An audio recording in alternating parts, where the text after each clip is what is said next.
What was supposed to be a night of celebration turned into disaster after 4 friends who were all drunk left the bar in the city without a designated driver. Designate a driver.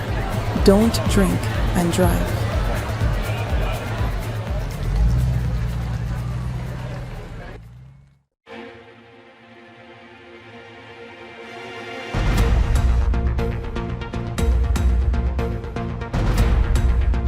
This is your news source evening bulletin for today, Friday, the 15th day of November in the year 2024. I'm Gordon Mosley reporting, and here is what we're tracking tonight. The Inter-American Human Rights Commission held a hearing today on the impact of gender-based violence on migrant, sex workers, and transgender women in Guyana. The commission heard of multiple instances where migrant women are trafficked in the interior region of Guyana and are afraid to seek redress because many of them do not have permits to be in the country legally. Founder of the non-governmental organization Blossom Incorporated, Dr. Ayodele Dalgety Dean, told the commission in Washington that urgent intervention is needed to address the issues facing migrant women in Guyana. She said their problems are often compounded by a lack of assistance from the authorities, who are often unhelpful when they seek help. The escalation in violence is particularly pronounced in Region 7, where 174 cases were reported. This area, heavily associated with mining activities, is a hotspot for exploitation and trafficking due to its transient population and limited law enforcement presence. Additionally, forensic interviews conducted with 41 migrant children between 2020 and 2024 shows the intergenerational impact of violence. Meanwhile, Twinkle Paul, a transgender Guyanese human rights activist, also made submissions to the panel in Washington. Paul told the panel of the horrors that many transgender women face in Guyana and explained that transgender women find it hard to access basic services in the country, adding that it becomes worse when they have brushes with the law. I myself, from 2011 to 2018, was beaten by the police while advocating for my community and ordered out of a local magistrate court for wearing female attire. Also, I've been the victim of transphobic hate crimes on numerous occasions in Guyana. I endured these unlawful acts of violence with no redress despite engaging the justice system equally. I migrated for safety. In response, Guyana's Minister of Governance, Gail Teixeira, who joined the meeting from Georgetown, said efforts are on the way to reduce violence against women, girls, and sex workers in the country. She said over the last few years, tremendous progress has been made in that regard. Importantly, I should emphasize that the legislative protections and the range of services provided are not limited to any specific group. Both nationals and non-nationals are entitled to the full range of protections and essential services available. This inclusive approach underscores the state's unwavering commitment to upholding the rights and dignity of all women, regardless of their identity, nationality, or background. Minister Teixeira also explained that in recent years, the state has taken concrete measures to address domestic violence, support vulnerable communities, tackle stigma and discrimination, and combat trafficking in persons. While these efforts have been ongoing for decades, in the past 5 years alone, the state, through its various arms, has implemented a range of legislative, policy, and institutional reforms aimed at strengthening its approach to gender-based violence. The International Human Rights Commission was told that Guyana will continue with its efforts to address many of the problems being faced by vulnerable groups in the country. More news coming up in just a moment. It all starts with one. Maybe it's one look, you know the one, or one touch, even one word. It can start with one step, or one promise, one thrill, one first time, one deep breath, one leap of faith, one day to remember, or one night to forget. One moment, so many stories that make up one crazy, average, everyday, fabulous life. We get one life, just one. Make your move. It all starts with one.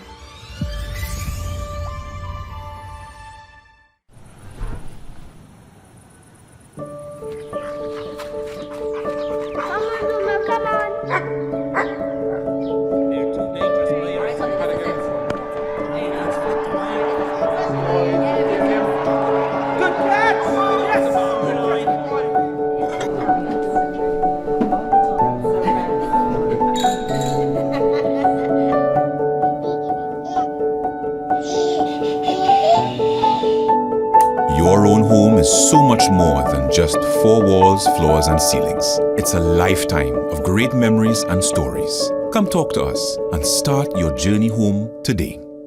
Republic Bank, we're the one for you. Are you ready for Guy Expo 2024? Join us from November 14 to 17 at the National Exhibition Center. Experience an exciting array of local products and services, live entertainment, delicious food, unique crafts, a dedicated children's zone, and so much more. The expo begins at 6 p.m. on November 14 and at 2 p.m. on the following days, and a special opening from midday on November 15 to accommodate our school children. Tickets are just $500. Children under 5 are free. Call 219-0087 or 219-0089 for more information, or visit guyexpo.gy. Guy Expo, Guyana on show, the fastest growing economy.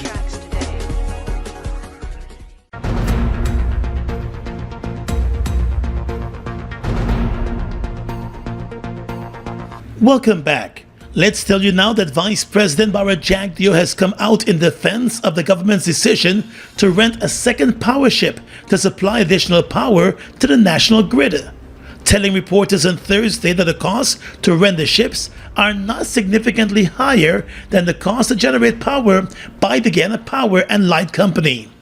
The chairman of the Alliance for a Change, David Patterson, has stated that the rental of those power ships adds up to a wastage of taxpayers' money, explaining that the hundreds of millions of dollars being used for a temporary fix could have been invested in a more permanent solution for the Guyana Power and Light Company.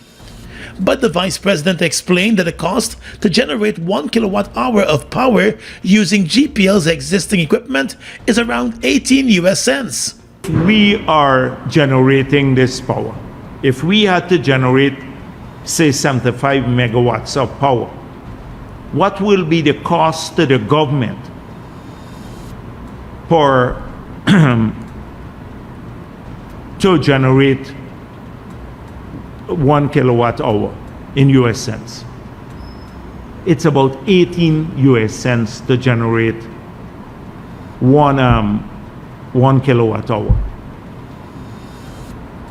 When we take the first Powership with 7.6 cents plus the 13 cents for fuel, it comes up to 20.56 cents. Mr. Jagdeo said the opposition is examining the issue in isolation, failing to take into account that the costs to rent the ships include the cost for the fuel, operation, and maintenance and the service provided. The vice president said it is important to note that the power ships are being rented to meet the current demand for energy, pending the completion of government's flagship gas-to-energy project. Mr. Jagdeo noted that the government is also subsidizing the cost of power supplying to the nation. So this is pure nonsense. We're selling it at 22-23 cents per kilowatt hour because it depends on the category. But really, our cost of generation plus the transmission cost is nearly 30 cents per kilowatt hour. That's how we are subsidizing. I told you all earlier about the subsidy. So the price has not increased. People should know that 70 million US is subsidy is keeping their power bill at the same rate as 2020, although we've seen escalation in fuel costs. But opposition leader Aubrey Norton today said despite the presence of the first power ship, the country continues to face a spate of power outages. While accusing the government of demonstrating poor leadership skill, Mr. Norton said Guyanese are now left to wonder if they are getting value for their money. The fact that the government must seek funding for power generation through supplementary budgets say it all. We would recall that in December 2023, the government, in a rush to clean up the mess caused by its incompetence and short-sightedness, purchased 17 third-hand electricity generation sets from Honduras for US 27 million, which it hoped will supply 28 megawatts of power. Guyanese soon learned that the sets were plagued by serious mechanical defects. One doubts whether those sets are performing today as advertised and producing any good value for money. Norton said in just 1 year, the government has had 3 stopgap responses to the electricity challenges facing the country.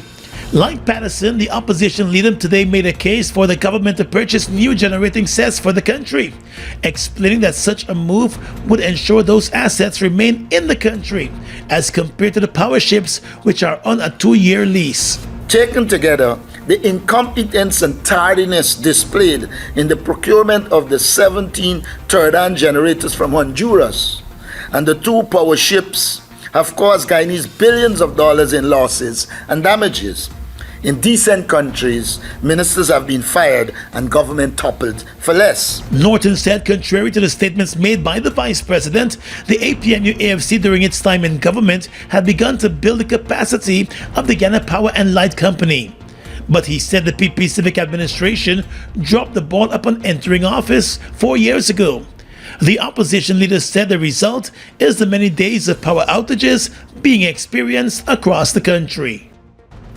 Guyexpo 2024 opened its doors last evening at a Safari exhibition complex, with President Irfan Ali explaining that the government has offered critical financial support to some 4,000 small and medium-sized enterprises to the tune of $1 billion over the past 4 years.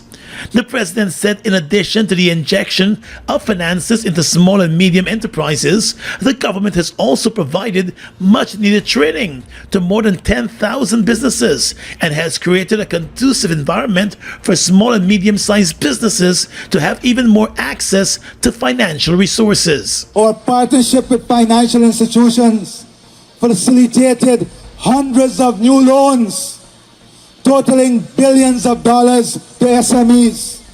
We unlocked the possibility of SMEs getting capital with targeted policies that supported the financial institutions and reducing the risk in lending to SMEs. President Ali said the government's intention is not to solely extract the country's resources, but to also generate wealth by building industries and creating opportunities for businesses to flourish and to add value to their products and services. Pointing to the diversification of the agriculture sector, the president said there is a move to ramp up production to support the value-added chain. Brackish water shrimp and honey production are also expected to be increased significantly by the end of the year, according to President Ali. He said the government is also committed to the diversification of the economy and will continue to support the production of value-added products and services, which will in return create even more wealth for the country. Wealth creation is not achieved by distributing wealth.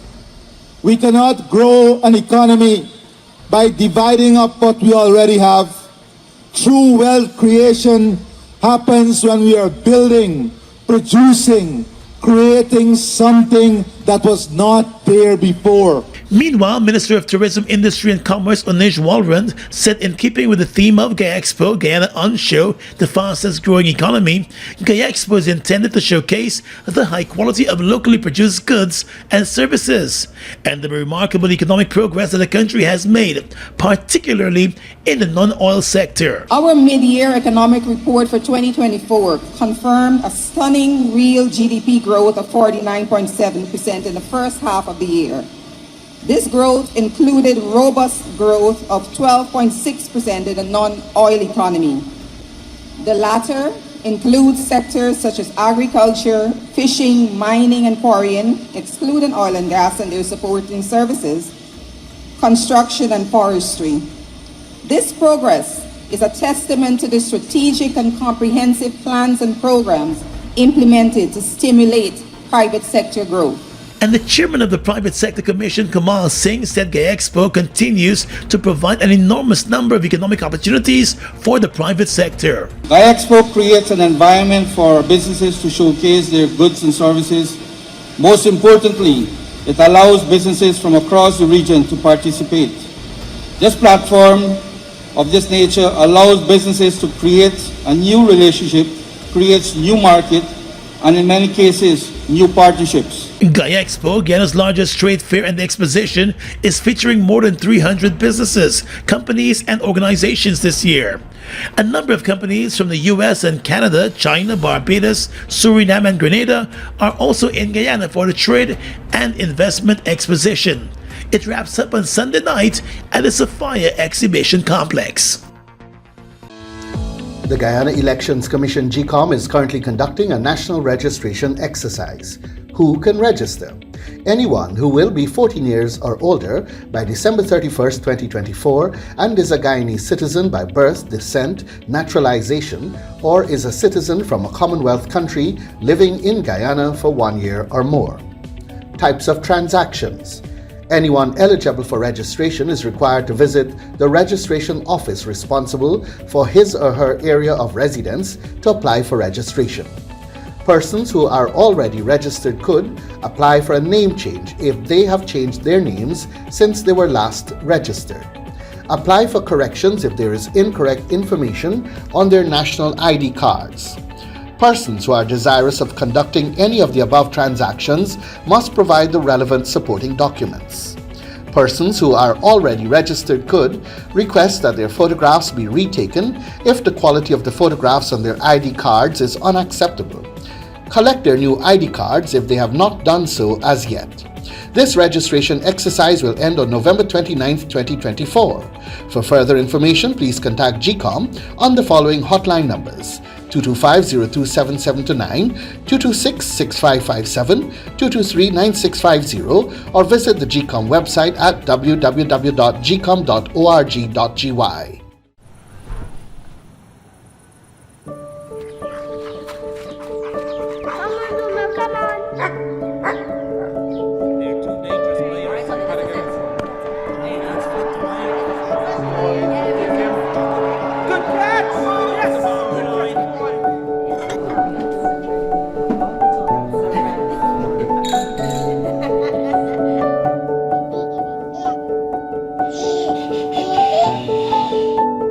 Your own home is so much more than just four walls, floors, and ceilings. It's a lifetime of great memories and stories. Come talk to us and start your journey home today.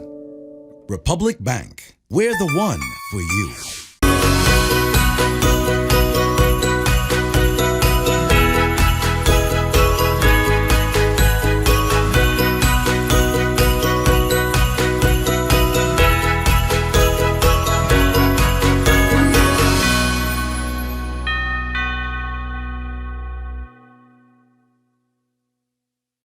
It all starts with one.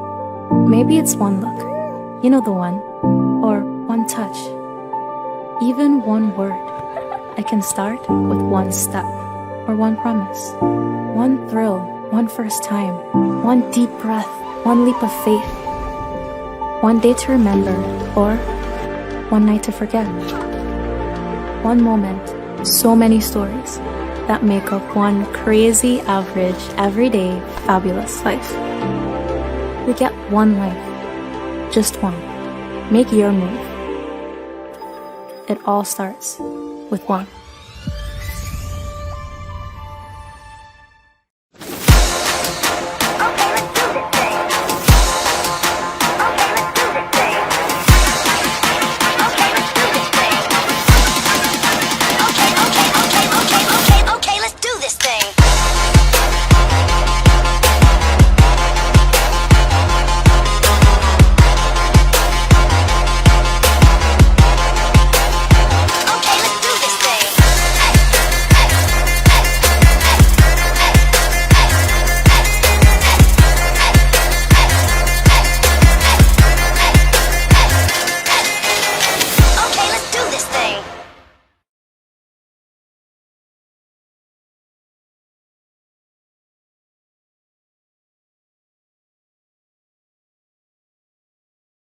Well, Vice President Jagdeo has made it clear that the ruling PPP has no intention to go beyond its allotted constitutional time in office, as he shut down a suggestion by the Working People's Alliance to defer, if necessary, next year's elections to allow for systems to be put in place for enhanced biometrics at polling stations and the clean voters list. We don't want a single day beyond what is constitutionally given to the PPP. We don't want a single day beyond that.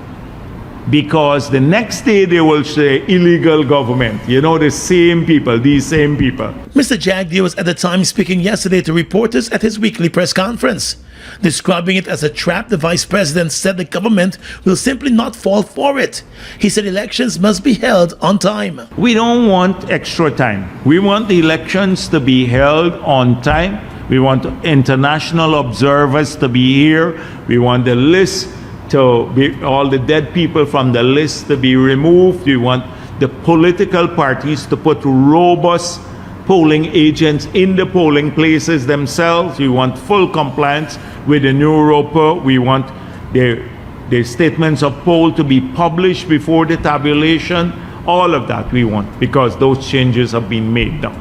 The main opposition parties, the People's National Congress Reform, the Alliance for Change, and the Working People's Alliance, have been amplifying their calls for a clean voters list, in addition to the use of enhanced biometrics at the place of poll. But the Vice President, while referencing the Representation of the People Amendment Act of 2022, said there are robust electoral systems in place to guard against vote impersonation and other acts of electoral fraud. The polling place is a robust environment. You have police presence, you have every political party has a polling agent here.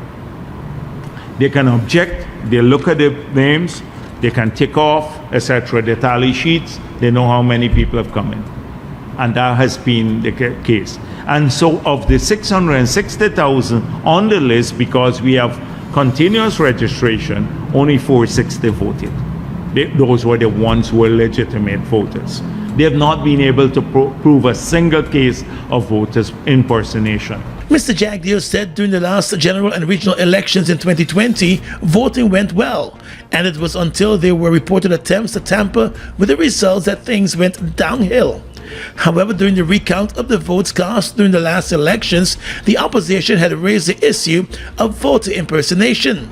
And though the Guyana Elections Commission on more than one occasions during the recount exercise confirmed that based on immigration records, people who are out of the jurisdiction voted, the Vice President said the opposition has not produced a thread of evidence to prove its case. In the world of business, Liat 2020 Airlines has received the all-clear from the Guyana government and will be touching down next Tuesday at the Jagdeo Airport as it begins its scheduled service to Guyana. The airline will be operating flights between Guyana and Antigua with connections to other destinations. In a statement, the airline said the new route will offer increased connectivity across the region, strengthening ties between the Eastern Caribbean and South America. Liat sees the start of its Guyana service as a significant milestone in the airline's expansion strategy, offering a crucial link between the Caribbean and Guyana's emerging markets. It also sees Georgetown as a key destination for business and leisure travelers alike. The Chief Executive Officer of Liat 2020, Hafsa Abdul Salaman, said the Guyana market is an exciting destination with immense potential for both tourism and business. The airline believes that by launching the new service, it will be offering its passengers more options for exploring Guyana and its growing economy. Guyana's Tourism Minister Unej Walron said the launch of Liat 2020 is a pivotal moment for the tourism sector in Guyana as it enhances connectivity and opens additional options for travel. Minister Walron highlighted that while Liat 2020 provides direct connections between Guyana and Antigua, its extensive network also offers even greater opportunities for travelers from regions such as Canada, Europe, and the Middle East to reach Guyana through the Caribbean. The airline will be offering special promotional fares as part of its launch. The High Court has awarded the opposition Member of Parliament David Patterson the sum of $1.2 million in addition to court costs in the case he brought against the state after he was barred from leaving the country in September of last year. The decision was handed down today by the Acting Chief Justice, Roxanne George, according to Mr. Patterson's attorney and AFC leader Nigel Hughes. The Honorable Chief Justice has just awarded the sum of $1.2 million plus costs in the sum of $250,000 to Mr. David Patterson for the authorities wrongfully stopping him from leaving the country when he was going to meet the Congressional Committee and the Senate. You may recall some time ago when Mr. Patterson was at the airport, the immigration officers acting on instructions of their superior officers stopped Mr. Patterson after he had cleared immigration and customs. In the case filed in October last year, Patterson asked the court for $25 million in damages from the state. He was on his way to the United States in an opposition delegation when he was blocked from leaving the country by immigration officers who claimed that his name was flagged in their system as someone who should be prevented from leaving the country. In Patterson's defense, Mr. Hughes had dispatched a letter to the Attorney General Anand stating that Mr. Patterson's fundamental right to travel out of the country was breached by the chief immigration officer when he refused to permit him to depart the country. It was explained at the time that the actions of the chief immigration officer were intended to and did frustrate the official visit and presentations of Mr. Patterson at the Washington conference. It was against that background that he sought $25 million in damages from the state for his troubles. Today, Patterson said it is likely that the state will appeal the case. Are you ready for Guy Expo 2024? Join us from November 14 to 17 at the National Exhibition Center. Experience an exciting array of local products and services, live entertainment, delicious food, unique crafts, a dedicated children's zone, and so much more. The expo begins at 6 p.m. on November 14 and at 2 p.m. on the following days, and a special opening from midday on November 15 to accommodate our school children. Tickets are just $500. Children under 5 are free. Call 219-0087 or 219-0089 for more information, or visit guyexpo.gy. Guy Expo, Guyana on show, the fastest growing economy. Guyana's economy is rapidly transforming, and we're all part of it. Guy Oil is at the forefront of this development by providing reliable and efficient energy and supporting community development from the very core. 100% of Guy Oil's profit goes back to building schools, roads, and other important infrastructure that connects our cities and towns, providing fuel to domestic, marine, industrial, and aerial transportation. Guy Oil has now repositioned itself as a market leader in the petroleum industry, building a better future for all of us. GCOM is currently conducting a national registration exercise. Who can register? Anyone who will be 14 years or older by December 31, 2024 and is a Guyanese citizen by birth, descent, naturalization, or is a citizen from a Commonwealth country living in Guyana for 1 year or more. Where to apply for registration? You are required to visit the registration office that is responsible for the registration of persons in your area of residence to apply for registration. Office hours, Monday to Thursday, 8 to 12 hours, 13 hours to 16 hours 30, and Friday from 8 to 12 hours and 13 to 15 hours 30. The offices will be closed on weekends and holidays. This registration exercise will end on November 29, 2024. For further information, contact GCOM on 225-027729 or visit the website www.gcom.org.gy.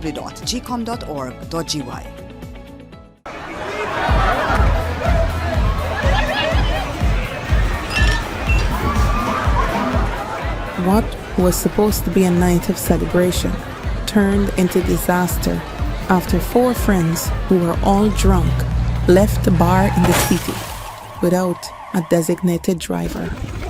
Designate a driver. Don't drink and drive.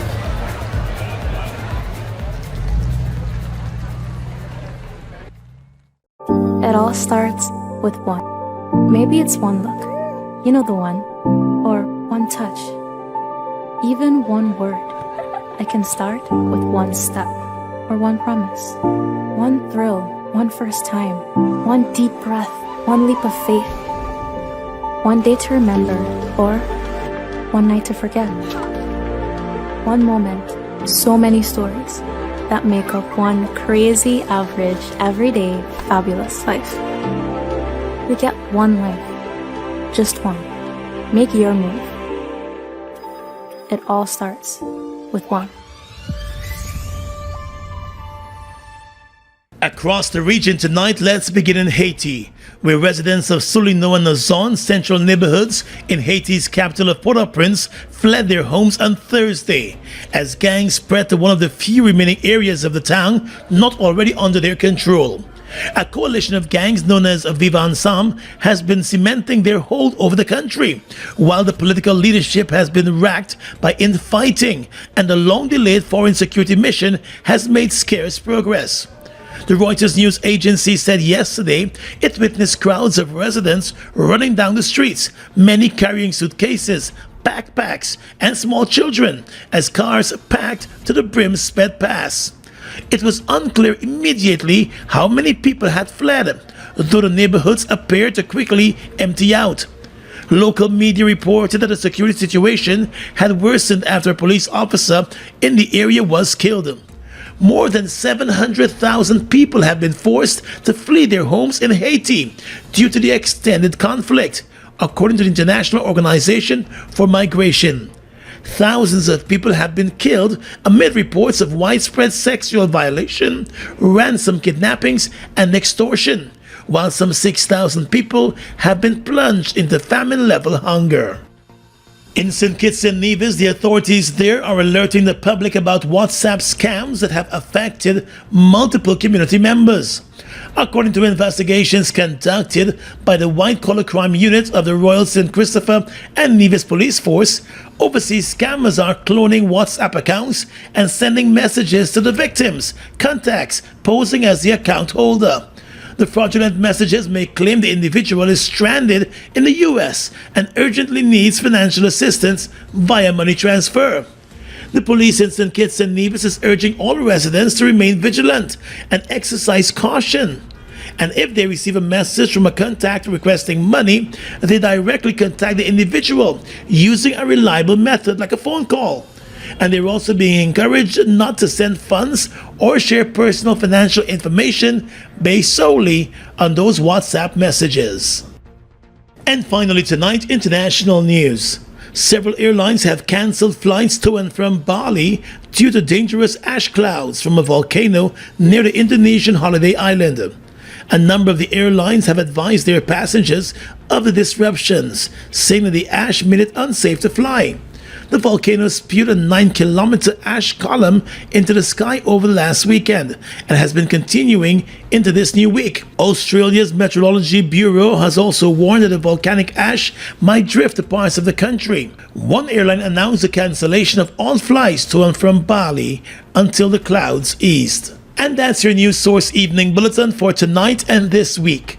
I'm Gordon Mosley reporting and encouraging you to have a safe and enjoyable weekend.